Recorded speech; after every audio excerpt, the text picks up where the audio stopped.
This is my first time in the Underdark. The world is so big!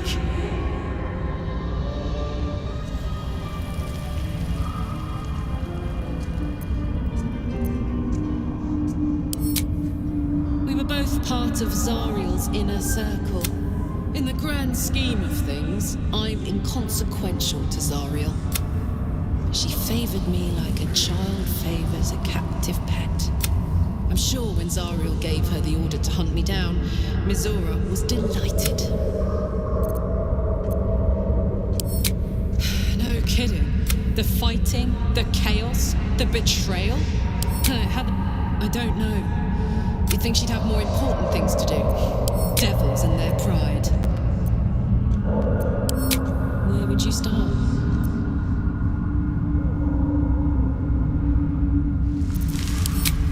I'd even let you. God, you better find a way to call me off soon. I'm not sure how much more of this I can take.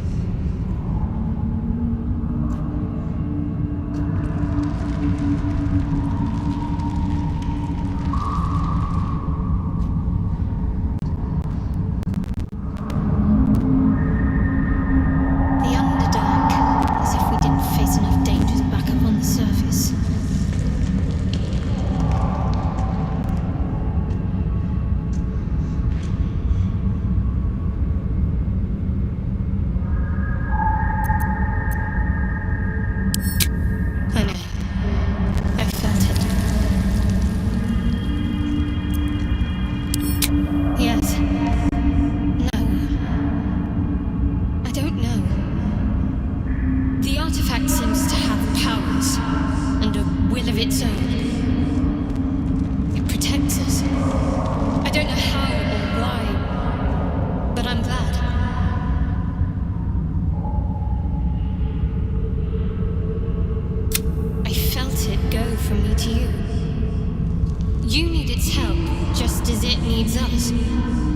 Still just a box after all.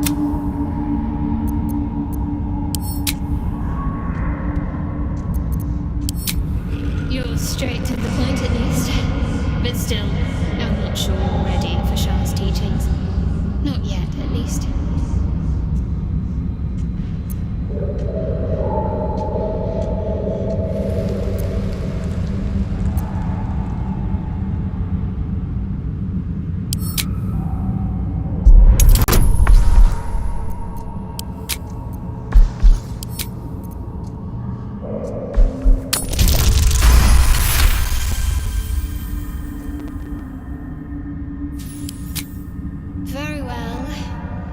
There's potential in you. Let's see how you handle this. I am indeed a disciple of Shah, mistress of the night and lady of loss. As you worship Seluna, I assume you know of her twin.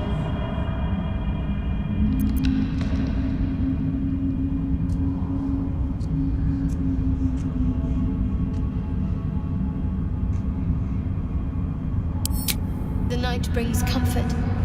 Through loss, we find acceptance. In the arms of the Dark Mother, we find peace.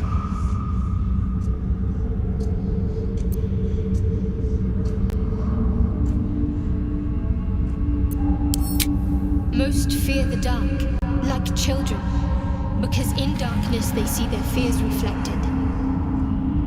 But Shah teaches us to step beyond fear. beyond loss. In darkness, we do not hide. We act.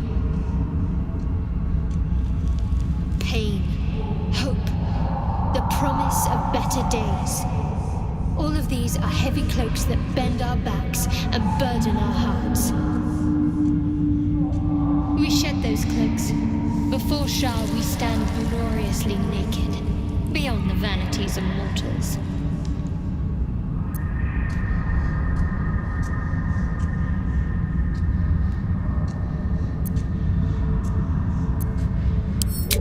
There's comfort, yes, but often there has to be pain beforehand. We tear down the lies the world is drunk on, the institutions they trust, the so-called gods they worship, the lives they cling to. We destroy false idols, topple corrupt organizations, fight heretics wherever they're found. There's often suffering, death even. Many people break before they embrace Shah's truths.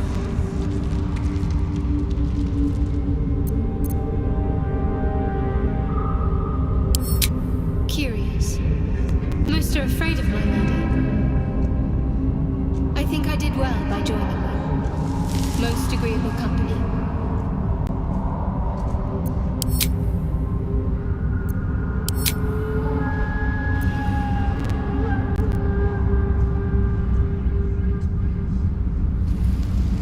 Dark has a certain menacing beauty to it, though I'd be happier admiring it from a safe distance.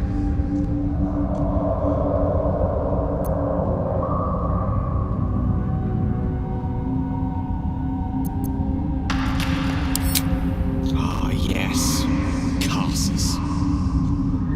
Karsus was perhaps the most powerful wizard that ever lived. The child would be a god, the elves called him. And he tried. With a spell of his own devising, he endeavored to usurp in one fell swoop the power of the goddess of magic. Mistral, she was called then. Imagine what it must have felt like. To be a god. To know yourself, to be untouchable. To be mistaken. As Karsus aimed his spell at her, she began to unravel. And with her, too late did he realize what he had unleashed.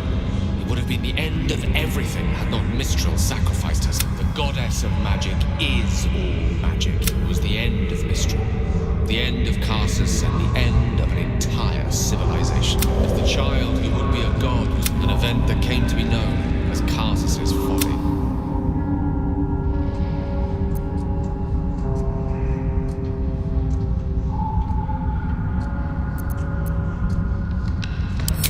Loving them has its side effects as well. Now, so many centuries later, I try to follow in the footsteps of Karsus.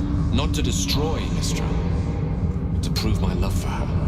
Trying to control only a fraction of the magic that was unleashed that fateful day. I merely sought to return one tiny diamond to an imperfect Gale's folly, one might call it. History, repetition. It's the way things go.